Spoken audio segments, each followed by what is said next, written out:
Meu nome é Carlos Magno, eu trabalho com cinema e arte eletrônica. Eu estudei na Escola de Belas Artes da UFMG e formei em cinema de animação. Tenho 43 anos, sou de Belo Horizonte e vivi aqui minha vida até então. Falar do Sul América, do Sulacap, as duas torres,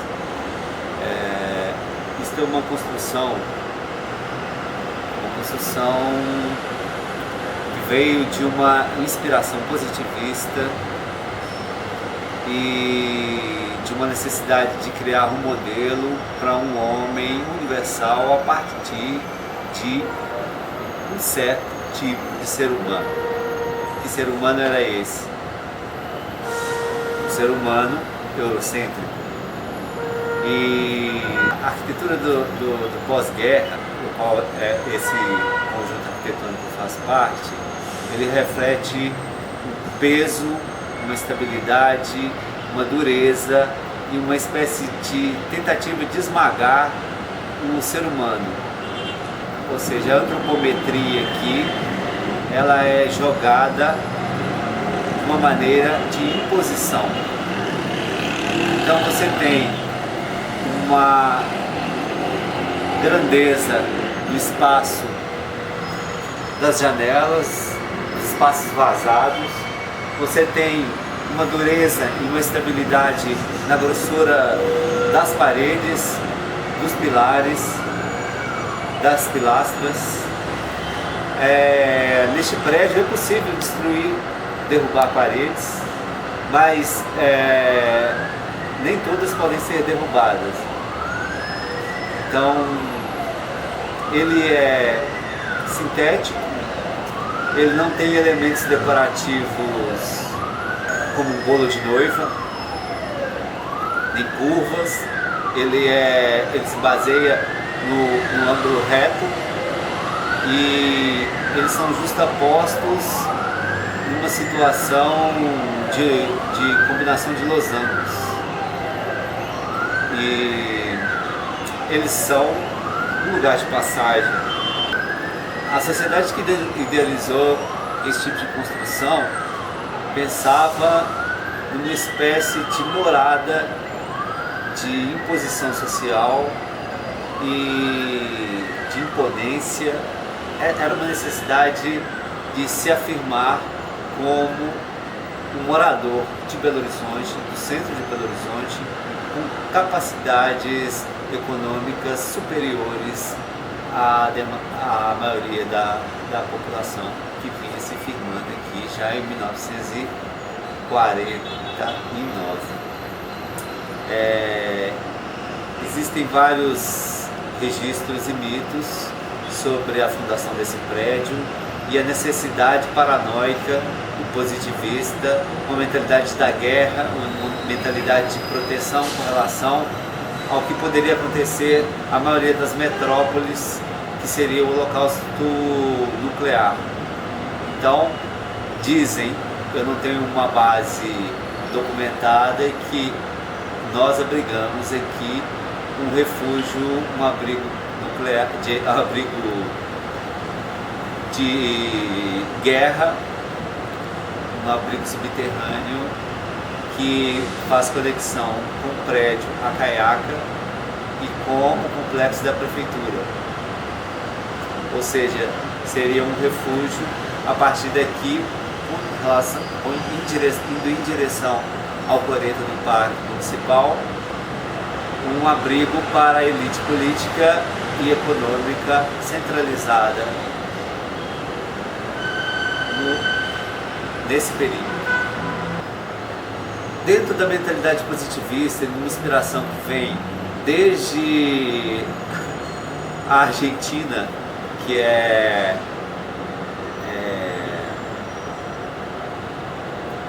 serviu de Buenos Aires, que serviu de inspiração para a construção da planta original da capital belo-horizontina.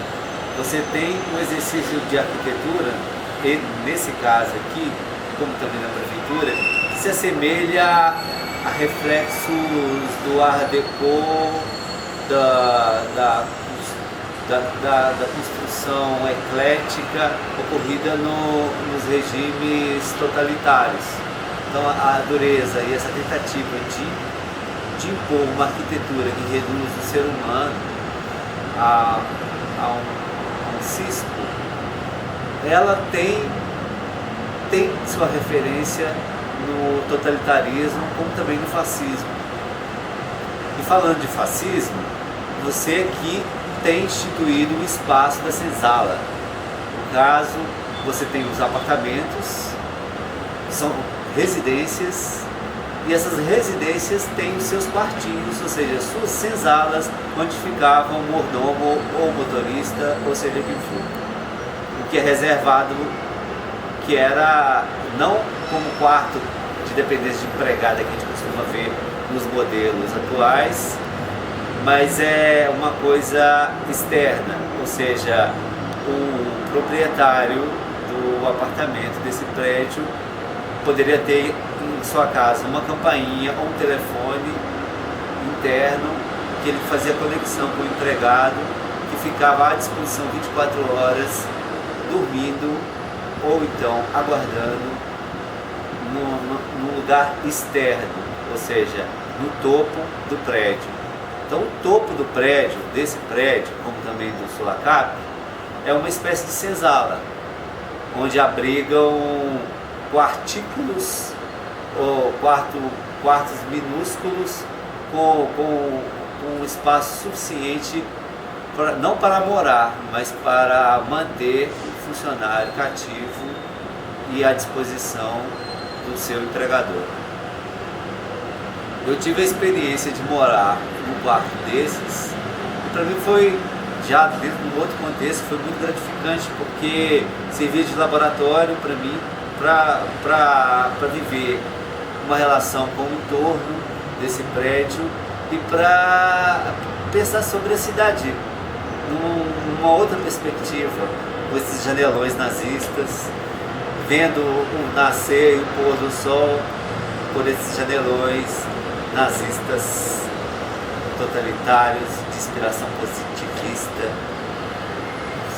mas enxergando uma cidade barulhenta e suja.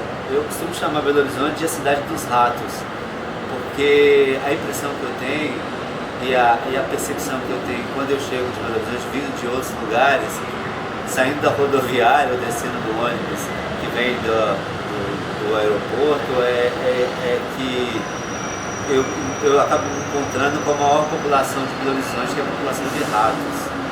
E é uma coisa muito forte que bate em mim, é um tipo de relação poético, metafórica, que serve também para o plano social.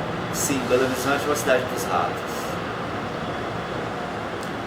No seu projeto inicial, nós tínhamos uma harmonia positivista. Havia uma relação entre a Igreja São José e o Viaduto Santa Teresa. O Viaduto Santa Teresa, feito em uma determinada época, a Igreja São José também em outra determinada época, mas seus jardins sem muros, como o Parque Municipal também sem sua grade, possibilitava uma espécie de paraíso para um ser humano próspero, esse ser humano próspero nunca existiu, pois, de acordo com as políticas sociais vividas no século XX, não houve um sufocamento desse ideário positivista e próspero. Então, o que poderia ser o Jardim das Delícias, a escadaria diante do Jardim das Delícias de Belo Horizonte, virou uma espécie de passagem de tormento, de choque social, e também que flertava com a vida boêmia de orientações sexuais diversas. O Parque Municipal foi conhecido por um lugar boêmio nesta época em que foi construído esse prédio, onde transitavam as pessoas de orientação sexual diversas, entre prostitutas, prostitutos, homossexuais, bissexuais, enfim. E também havia um fluxo de pessoas marginalizadas e que não estavam mais dentro do jogo social, que estavam fora da lei. Ou seja, havia um encontro do que é todo fruto, tudo que o capitalismo produz em sua essência predatória. Então, passou-se a ter uma necessidade de privar o ser humano diverso e o ser humano da elite, da aristocracia. Nessa situação, o que acontece é que o rico continua morando em seu castelo e esse castelo vai se tornando um castelo medieval. Então, foi um tempo desfigurado o projeto, as passagens foram fechadas, o livre acesso entre o espaço urbano, paisagístico urbano da Igreja São José, com relação ao Parque Municipal, com a relação ao Viaduto Santa Teresa. Inclusive no Viaduto Santa Teresa passava um bonde.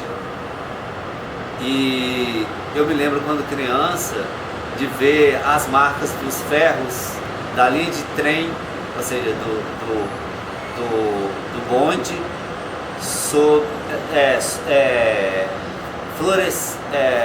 vindo a flor do asfalto. Bom, uma outra memória que eu guardo também do Sul América, pensando na minha época da infância, é dos loucos da cidade. E loucos e despossuídos, largados à sorte. Eu lembro de um senhor que batia lata, e geralmente ele batia lata na proximidade desse prédio e na região da Praça da Estação. Eu me lembro também, recentemente, acho que até os anos 90, de uma velha que tocava um violão desafinado na calçada, que era uma figura, eram figuras urbanas bem conhecidas, e o que eu estou falando aqui, as pessoas que circulavam por aqui nos anos 90, 80, lembram dessas pessoas. E hoje, tanto o Coreto, o Parque Municipal, quanto a escadaria desse prédio serve de espaço de socialização de sem-tetos que vivem esse espaço como o primeiro momento do sol. É o momento em que eles saem dos abrigos, debaixo dos viadutos, das marquises, e vêm tomar um sol e misturar o seu café da manhã com bebida alcoólica e outras maneiras de se medicarem diante da doença social que a gente vive cotidianamente. Estando aqui, morando aqui, eu tive a oportunidade de fazer e finalizar filmes com o apoio de Bruna Pietino, que é moradora deste prédio, proprietária e moradora desse prédio. E também foi um outro momento da minha vida, um momento particular em que eu fui assaltado em casa, no lugar que eu morava, que eu tinha constituído uma quantidade de equipamentos, acumulado a quantidade de bens materiais e imateriais, e que me foi subtraído. E a Bruna Pietino, que é uma escritora conhecida de Belo Horizonte, ativista social, me deu de presente de aniversário a chave da casa dela. Eu permaneci com uma cópia da chave da casa dela por um ano. Então eu tinha liberdade de entrar e sair do prédio, respeitando a individualidade dela, nos períodos entre 8 da manhã e 8 da noite, e nas ausências dela, pelas viagens particulares, pelas ações particulares dela, em que ela se ausenta ausentava. Então ela me dava a liberdade de permanecer produzindo, usando o espaço privado dela como uma espécie de ateliê, uma possibilidade criativa no momento de desespero e de situação de penúria econômica e de moradia, né? Uma carência de moradia, de um espaço de criação, e que eu pudesse ter liberdade de criação e lidar com esse fluxo. Foi um momento, inclusive, que eu elaborei uma parte de um trabalho que eu venho desenvolvendo, de um filme de longa-metragem que eu devo lançar, creio que eu devo lançar este ano, em que eu cheguei a filmar pessoas que vivem no entorno do Parque Municipal até a Praça 7. Mas isso não é o tema central do meu filme. O trabalho ele é autobiográfico e uma desconstrução da minha pessoa enquanto eu, Carlos Magno, como personagem, mas é uma desconstrução da minha própria pessoa. Então, se algum dia vocês virem um filme meu, ou este filme que eu venho fazer, venho a criar e publicar, parte é verdade, parte é ficção. É um prazer poder falar da minha experiência de viver aqui, de relembrar das pessoas também que trabalham aqui no prédio, que eu era uma espécie de fantasma do prédio, que eu usava o Wi-Fi da Bruna no corredor. E na época que eu morava na habitação que é de antiga habitação, que eu chamei de senzala, né? Mas uma situação totalmente, um contexto totalmente diferente. E eu me lembro dos funcionários e do fluxo do sistema de vigilância eletrônica, uma necessidade bizarra de proteção, um fluxo que é próprio do capitalismo, que é próprio do centro econômico administrativo que é Belo Horizonte. Eu acho que outras pessoas podem dar mais vida às coisas que eu falei, que eu apontei, e eu creio que vocês possam buscar informações melhores, precisas, porque como é um prédio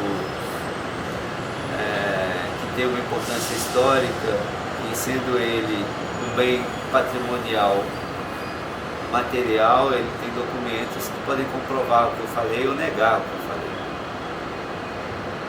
É um prazer e eu fico feliz de concluir essa contribuição para com a interação de informações, a socialização do conhecimento. Muito obrigado.